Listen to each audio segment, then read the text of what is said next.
और उनकी बिटिया जो कि घुली मिली रही है हमारी छात्राओं के बीच में, इन सभी को नमन करते हुए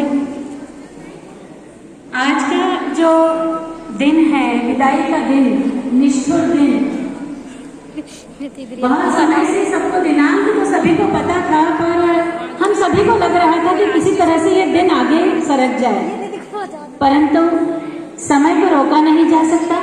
अंततः वह समय, वह दिन, वह पल आ ही गया जब प्राचार्य सर को हम शासकीय तौर पर निवृत्तमान करने के लिए विदाई समारोह हमने आयोजित किया है। परंतु सेवानिवृत्ति सिर्फ शासकीय सेवानिवृत्ति है, ये हम उन्हें अभी से विश्वास दिला दें। हम सभी के दिलों में, हम सभी के बच्चों के हृदय में, स्टाफ के हृदय में वे अभी नहीं, पहले से नहीं, बल्कि सदैव विराजमान रहेंगे, ये मैं विश्वास दिलाती हूँ। और सभी के हृदय की ये बात है, ये मैं अच्छे से जानती हूँ। कितना कुछ, कितने सारे लोगों ने बहुत कुछ लिखा है, पर मैं महसूस कर रही हूँ कि यहाँ पर क्या कहा जाए और क्या ना कहा जाए, इसमें बहुत कुछ दुविधा है। अनुशासन और वात्सल्य का मिश्रण देखें तो वो है मैथ्यू सर। प्रबंधन और संरक्षक का मिश्रण देखें तो वो है मैथ्यू सर। क्या क्या गुण, कितने सारे गुण एक साथ किसी व्यक्ति में कैसे समा गए, ये हमने देखा अपने पूरे कार्यकाल के दौरान। इतने सारे वर्षों में सर ने हमें जो सौभाग्य प्राप्त हुआ सर के साथ कार्य करने का, मैं समझती हूँ जहां जहां पर भी सर रहे हैं वहां पर सर ने ऐसे ही अपने सुमन, अपने सेवाओं के सुमन दिख रहे हैं। आज सुबह ही सर, पहले भी बताते हैं, आज सुबह ही सर ने कहा बेला डेला से उनकी यात्रा प्रारंभ हुई, तो वहां से लेकर उनका अथक और कठिन परिश्रम हमको दिखाई देता है, जो इस विद्यालय तक दिखाई दिया। ये विद्यालय मिला था ईंट और पत्थरों की दीवारों के रूप में, बाहर उजाड़ के रूप में। शायद जो आज यहाँ पर आए हैं और जो नए विद्यार्थी और जो नए शिक्षक आए हैं, वो कल्पना भी नहीं कर सकते कि कैसा ये परिसर था। आज जो दिख रहा है उससे कहीं अलग उजाड़ इस परिसर को सर ने चमन उपवन बना दिया। ये सब सर के अथक परिश्रम, सर के कठोर अनुशासन के साथ वात्सल्य से ही संभव हो पाया।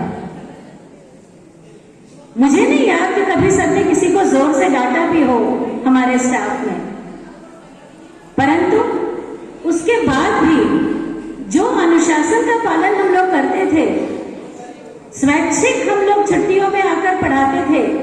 सर सिर्फ सजेस्ट करते थे कि ऐसा किया जा सकता है, और हमें कभी भी सूने विद्यालय में आकर भी पढ़ाने में कभी कोई डर, कोई संकोच महसूस नहीं होता था, क्योंकि जब ऊपर किसी कक्षा में पढ़ाकर नीचे उतरते थे तो पाते थे कि केबिन में संडे के दिन भी, छुट्टी के दिन भी सर बैठे हैं, या फिर कहीं कैंपस में घूमते हुए सर कहते थे हो गया मैडम आपका, ठीक है, पढ़ा दिया क्लास में। तब बड़ी तसल्ली महसूस होती थी कि हमारे ऊपर एक वरदहस्त है, एक निरंतर वरदहस्त हमें मिला हुआ है, और हम निश्चिंत रहते थे, हम सभी निश्चिंत रहते थे। बहुत सारी भावनाएं हैं, और उन भावनाओं को इकट्ठा करने के लिए सिर्फ उनके ही लिए भावनाएं हैं ऐसा नहीं है, मैडम के लिए भी भावनाएं हैं, सोलंकी सर के लिए भी भावनाएं हैं, और उन सभी को एकत्रित करते हुए मैं समझती हूँ यहाँ पर, चूंकि एक कवयित्री हूँ तो अपनी भावनाएं कविता में ही व्यक्त करना चाहती हूँ, परंतु मेरे पास इतनी शब्द संपदा नहीं थी, इसलिए मैंने चुनी है प्रसिद्ध कवि नर्मदा प्रसाद खरे की कविता, और मैं चाहूंगी कि उसकी कुछ लाइनें आप सुनते जाएंगे तो आप समझेंगे कि आपको भी उन लाइनों को गाने का मन करेगा। उसमें सिर्फ मैं हम शब्द को जोड़ रही हूं ताकि हम सभी की पूरे विद्यालय परिवार की भावनाएं उसमें जुड़ जाएं। सादर करती हूँ, प्रस्तुत करती हूँ नर्मदा प्रसाद खरे की कविता। तुम चाहे जितनी दूर रहो पर हमको कभी भुलाना मत, जिन सपनों में हम हंस न सके नैनों में उन्हें बसाना मत।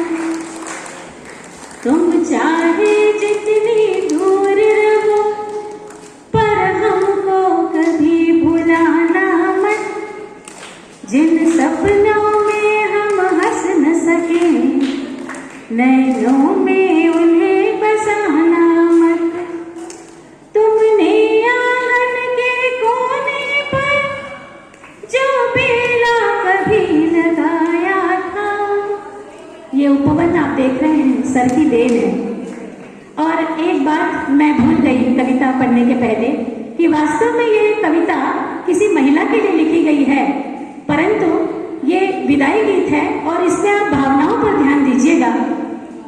तो सर ने, आपको सभी को याद भी होगा कि हम कैसे पहले दिन जब इस विद्यालय में आए थे तो कैसे एक यज्ञ किया था और कैसे पूजा की थी, और सारे बच्चों ने मिलकर फोटो भी देखे होंगे। पुराने बच्चे जो आज कक्षा 12वीं में हैं उन्हें ध्यान होगा। ये आगे बढ़ती हूँ। तुमने आंगन के कोने पर जो बेला कभी लगाया था, अपने हाथों से सींच सींच धीरे धीरे बन पाया था। लगा हुआ फूलों से वो उसमें रस गंध तुम्हारी है, तुमने जाते जाते उस पर अपना जग फैलाया था। मैडम मैथ्यू के लिए। बेड़ी में बेला गूंथो पर आंखों में आंसू लाना मत, जिन सपनों में मैं हंस न सकूं नैनों में उन्हें बसाना मत। तुमने घर की दीवार पर सबकी छाप विद्यालय के कोने कोने में है। तुमने घर की दीवारों पर जो स्वस्तिक चिन्ह बनाए थे, अपने हाथों से फिर उस पर हल्दी चावल छिटकाए थे। धुंधले होकर धीरे धीरे अब वो भी मिटते जाते हैं, जीवन के सारे कष्ट क्लेश तुमने हंस कर बिसराए थे। अब मन के तुलसी चौरे पर सुधियों के दीप जलाना मत, जिन सपनों में मैं हंस न सकूं नैनों में उन्हें बसाना मत। वह मैना भी अब नहीं रही जो तुम्हें जान से प्यारी थी, मर गई नाम रटते रटते सचमुच ममता की मारी थी। उसके उस खाली पिंजरे में अब याद तुम्हारी बसती है, तुम उस पर बदल जाती थी, वह भी तुम पर बलिहारी थी। अब बीती बातों के सागर में तुम डूब डूब उतराना मत, जिन सपनों में हम हंस न सके नैनों में उन्हें बसाना मत। सावन में झूले डाल डाल सखियों संग फेंके भरती थी, अंबर में आंचल उड़ते थे तब परी रह रह कर बूंदे झरती थी। जिस तर पर झूले पड़ते थे वह खड़ा खड़ा ही सूख गया, अब धूल वहां पर उड़ परियां वहां उतरती थी, तुम तीर भरी बदली बनकर भीतर भीतर भर आना मत। जिन सपनों में मैं हंस न सकूं, नैनों में उन्हें बसाना मत। मैं चाहूंगी सभी साथ गाएं। तुम चाहे जितनी दूर रहो, पर हमको कभी बुलाना मत। जिन सपनों में हम हंस न सके, नैनों में उन्हें बसाना मत। तुम चाहे जितनी दूर रहो, पर हमको कभी भुलाना मत। जिन सपनों में हम हंस न सके, नैनों में उन्हें बसाना मत। सर को सेवानिवृत्ति की, सोलंकी सर को सेवानिवृत्ति की बहुत बहुत बधाई। उनकी जीवन की अगली पारी बहुत अच्छी जाए, बहुत स्वस्थ जाए और आराम से जाए, यही शुभकामना। धन्यवाद।